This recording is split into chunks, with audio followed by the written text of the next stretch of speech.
Greetings, joyful viewers, and welcome to this week's edition of Healthy Living, the first in a two-part series featuring the nutrition and wellness advice of Dr. Steve Blake, a vegan naturopath, herbalist, neuromuscular therapist, and doctor of holistic health. Dr. Blake is the author of the books Vitamins and Minerals Demystified, Healing Medicine, and Understanding Dietary Fats and Oils, the creator of health-related software such as Diet Doctor, a nutritional analysis program, and Herb Doctors, an electronic compilation of herbal remedies for various health conditions, as well as the founder of the College of World Health in Maui, Hawaii, USA. He encourages a natural approach to health with a plant-based diet as its cornerstone.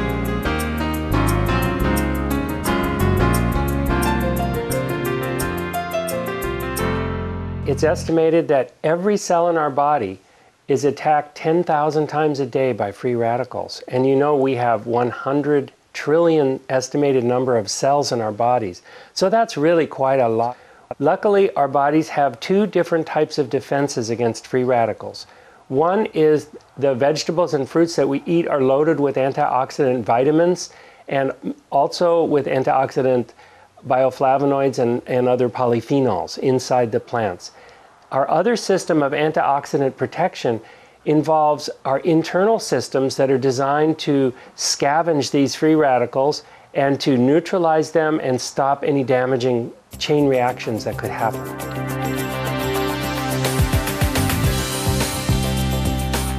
Many of us have heard that free radicals, or atoms and molecules with unpaired electrons that can cause cell damage, are related to the aging process.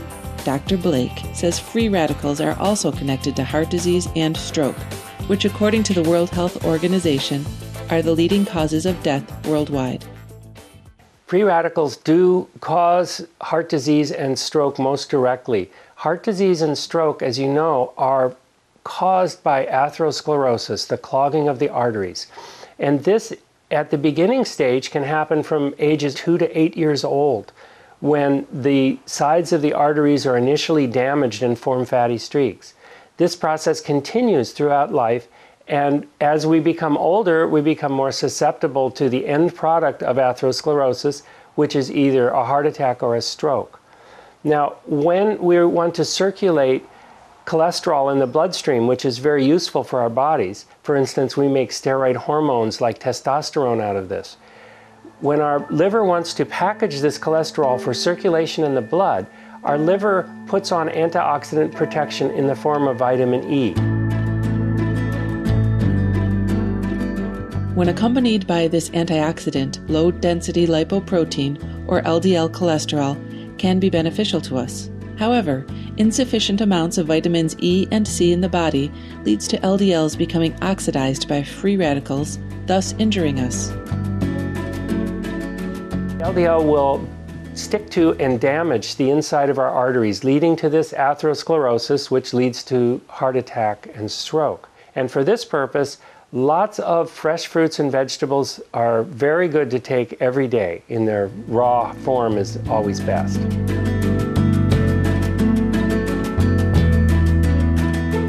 What about taking a synthetic vitamin E supplement to avoid harm from free radicals? Is this the equivalent to eating vitamin E-rich foods for protection? Synthetic vitamin E contains 8 different isomers. Isomers are similar molecules, but a different shape. This isomer is not an antioxidant, but it's present in synthetic vitamin E. So let's say your liver grabs some of this and puts it on an LDL to circulate it. No protection at all. Animal products are tremendously dangerous to our health for countless reasons, with antioxidant loss being just one. Meat at a meal may replace the vegetables that we should be eating to get our antioxidants. So one of the damaging parts of meat is the reduction in antioxidants in a meal. And of course, the big problem is the saturated fats in these animal products. And the saturated fats then harden our cell membranes, make them less flexible and permeable so that we have fewer LDL receptors to get this bad cholesterol out of the bloodstream and into our cells where it belongs so that it doesn't keep circulating in the bloodstream and cause heart attacks and strokes. So one thing that's important is that we supply ourselves with enough vitamin E through nuts and seeds. 1 serving per day would be perfect. And that we supply ourselves with abundant vitamin C and also vitamin A in the form of beta carotene. And for this purpose, lots of fresh fruits and vegetables are very good to take every day. In their raw form is always best. Our body can also make antioxidants to neutralize free radicals.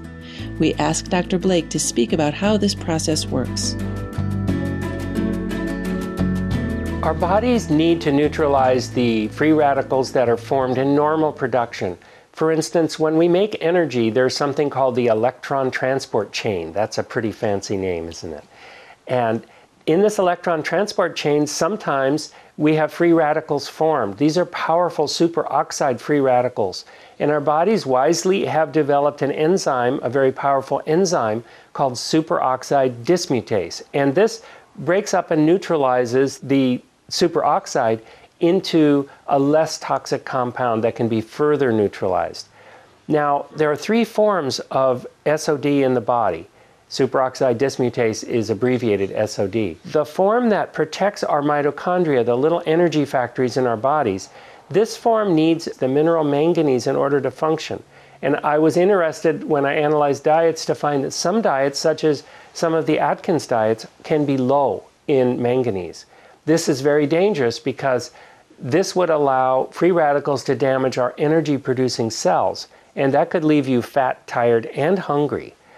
Now, there are 2 other very important nutrients. Zinc is one of them, and copper is another. These minerals are cofactors in the other 2 types of superoxide dismutase that protect, for instance, the bloodstream and also the lungs. So these are the minerals that we need to have in order to make superoxide dismutase: manganese, zinc, and copper. When SOD neutralizes a superoxide free radical, it then becomes hydrogen peroxide. And hydrogen peroxide is also a dangerous free radical. So hydrogen peroxide needs to be further degraded. Now this one is degraded with glutathione peroxidase, an enzyme that needs selenium. Now, whole brown sesame seeds are an excellent source of selenium. Most nuts and seeds are good sources of all of these necessary minerals. So the glutathione peroxidase then neutralizes the free radical into water, which is certainly not dangerous at all.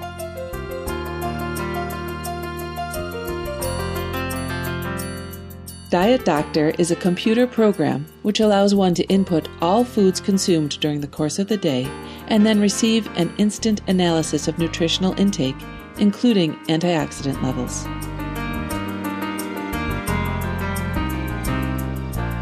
Yes, I have developed over many years a software program that analyzes diets.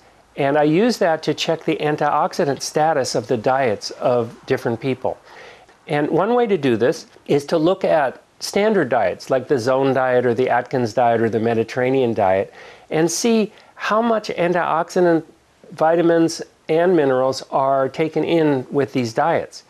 So I found, for instance, that the standard American diet has very low antioxidants. In general, vitamin E is quite low and vitamin C and beta carotene are too low. But the diets that really look good for antioxidants were the vegan diets, especially the whole food vegan diet and the raw food vegan diet. These diets seem to be abundant in antioxidants, and perhaps this is why they're so useful in helping people recover from both heart disease and from cancer.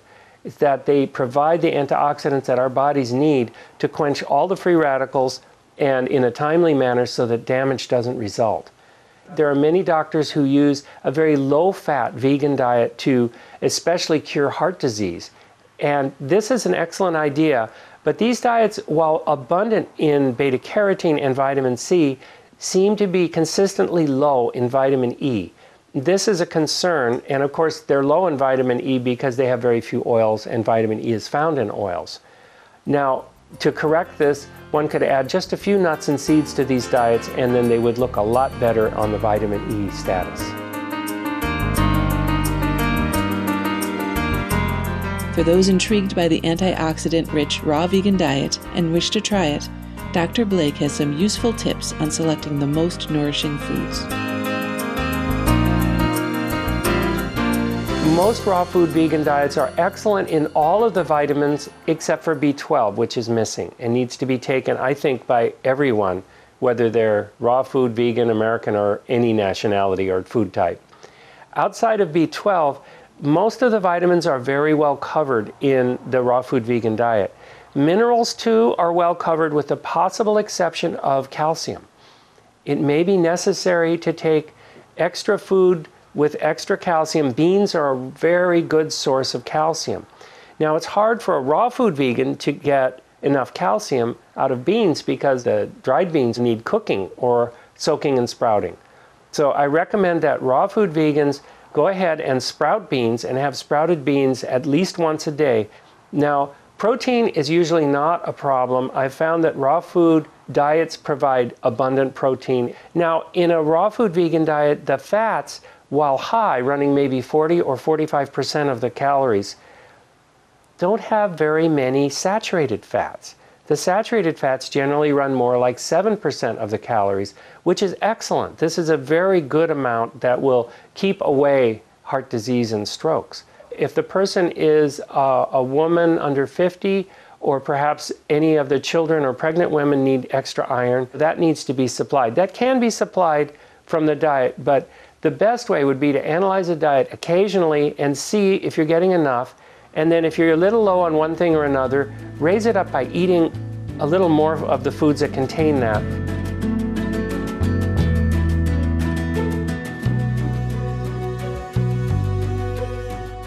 Dr. Blake, we are heartened that you are introducing so many people to the vegan lifestyle, which is truly a path to happiness and well-being.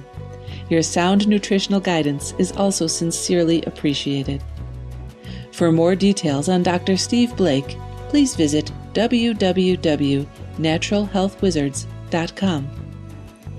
Books and software by Dr. Blake are available at the same website. Please join us next Monday on Healthy Living for the conclusion of our two-part series, where we'll learn about the fantastic healing properties of herbs from Dr. Blake. Thank you, trusted viewers, for your company today on our program. Coming up next is Science and Spirituality after Noteworthy News.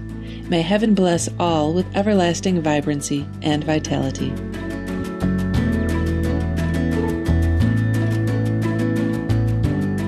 For more details, please visit www.suprememastertv.com/HL.